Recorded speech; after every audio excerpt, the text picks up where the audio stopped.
cleared the way in the old bazaar. Hey, you let us through. It's a bright new star. Oh, come be the first on your block to meet his eye. Make way, here he comes. Ring bells for the drum. You're gonna love this guy. James, the Leslie's Express Lane, where we get you out as fast as possible. It's a little late, but finally saw Aladdin. The animated cartoon version of this movie was one of my favorites growing up. And I was on the fence, like, the CGI in the one trailer was terrible. And without Robin Williams, could it really be that good? But it is Aladdin, and it is Will Smith. I love Will Smith. He's one of my favorites. I just, been on the fence so long, it's like, you know what? I gotta go see it. I have to. It can't be that bad. Disney generally does not make bad movies. Even their worst movies are going to be like a 5 or a 6. And you know what? That's watchable. This version of Aladdin, I have to say, pretty damn good. A lot of the music is honestly ripped right from the animated movie, but they do things differently here and there. There's an extra song in there, and the beginning is a little different. It's not a merchant. It's a guy on a ship with his kids. He's telling them the story of the magic lamp. Unlike the merchant who was trying to sell the lamp and told us the story of the magic lamp.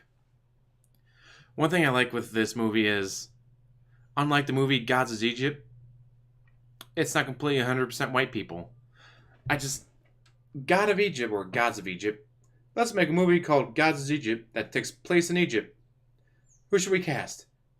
Blonde-haired, blue-eyed Nordic people. Perfect! The Mexican, played by a white guy. Last Samurai on Earth, played by a white guy. Last black person on Earth, played by Tom Hanks. Don't get me wrong, good actor and all that, but maybe get some people who aren't white for a setting where it makes sense to them to be not white, like this movie. And they did. They cast, not white people in a movie that takes place in a not white area. It makes sense. It's like, more movies need to do this. If your movie takes place deep in the jungles of Africa, maybe don't hire British people. Don't hire the palest, whitest, abominable snowman guy you can find. Or if it takes place in Japan, ancient China, South America, or Native American tribes, maybe, just maybe, hire some Native American tribes. Hire some Japanese or Chinese actors. Like, is it really that hard? There's billions of people in the world. You're going to tell me you can't find at least 1 or 2 who can act? Well, guess what? These people can act, especially Will Smith. The CGI from the trailer does not do this movie justice. The CGI in the actual movie is way better than what the trailer was. The trailer looked like DC. The movie looks like Marvel. Way better. And there's only one scene I really felt that Will Smith went a little over the top trying to be like Robin Williams. But other than that, he was his own genie, and it was a good genie. Jafar was menacing, but entertaining, believable. Like, even in a movie like this with magic carpets and genies and a staff that can mind control people, it still felt very believable. A lot of times, a movie says, hey, take yourself out of the real world and put yourself into this world. I didn't feel I needed to take myself out of the real world because it's set in a real, well, Agrabah isn't real, but it's set in like a real world setting, just a couple things here and there are off. And Abu, I don't know if they had a real monkey for a lot of it, or it was all CGI, but Abu was adorable. Tiger, I'm pretty sure, was 100% CGI, but the monkey, I think, may have been 50-50, 60-40 on real versus CGI, which is cool. So he actually has something to interact with. Because you get a lot of these newer movies with the CGI where, alright, the big scary monster is this tennis ball hanging from a string. Act. Which actually Will Smith had to do in Men in Black. The big alien thing that he was fighting and all that. Tennis ball hanging from a string. Give him a point of reference where to look and all that. Acting. Will Smith. But for the movie itself, they added one new song that I can think of. But even the songs they used, they did variations. Like they had, during the end credits, like, Never Had a Friend Like Me, Never Had a Friend Like Me, second style, Never Had a Friend Like Me, third style. So, like, it's not just the same songs from the animated movie. They actually had, like, their own versions of it, which is cool to see because it's not just being ripped off.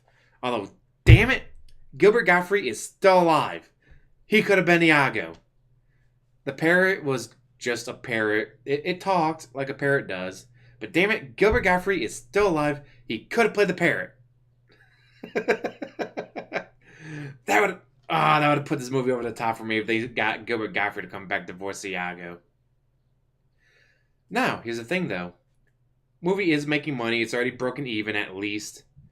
General rule of thumb is however much a movie costs to make, double it. That's what they need to make break even. It's done that.